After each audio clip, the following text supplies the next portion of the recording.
بسم اللہ الرحمن الرحیم قال امام علی ابن ابی طالب صلوات اللہ تعالی وسلام علیہ۔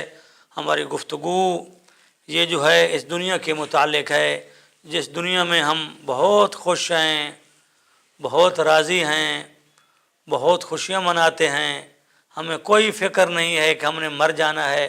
میں کبھی کبھی خود سوچتا ہوں کہ میں یہ کہوں کہ بھئی میرے بعد میری اولاد میرے لیے نیکیاں کرے گی تو یہ ناممکن ہے، محال ہے، یا وہ مجھے یاد کرے گی۔ میں زیادہ سے زیادہ اپنے والد صاحب کو تو یاد شاید کرتا ہوں، مگر دادا کو نہیں یاد کرتا، پر دادا کو یاد نہیں کرتا، اس سے اوپر چلا جاؤں، ٹائم ہی نہیں ہے۔ اتنا انسان بزی زندگی میں ہے، مصروف زندگی میں ہے، کسی کو کوئی خبر گیری نہیں ہے۔ لہٰذا مت اس دنیا میں جی لگاؤ، یہ دنیا ایسی نہیں ہے کہ اس پر راضی ہوا جائے۔ مولا امیر المومنین علیہ السلام فرماتے ہیں ان الدنیا دار اولها انا وآخرها فنا۔ سبحان اللہ۔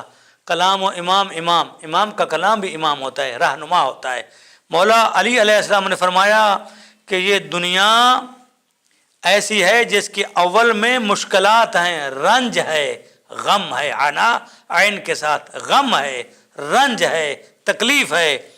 وآخرها فنا، اور اس دنیا کی آخرت میں فنا ہے، یعنی ختم ہو جائے گی دنیا۔ فی حلالها حساب، اگر آپ نے حلال کمایا دوستان تو اس میں اللہ تبارک و تعالیٰ نے آپ سے حساب لینا ہے، کتاب لینا ہے۔ وفی حرامها عقاب، اور اگر دنیا کو، روزی کو، رزق کو حرام کمایا ہے اس میں سزا ہے۔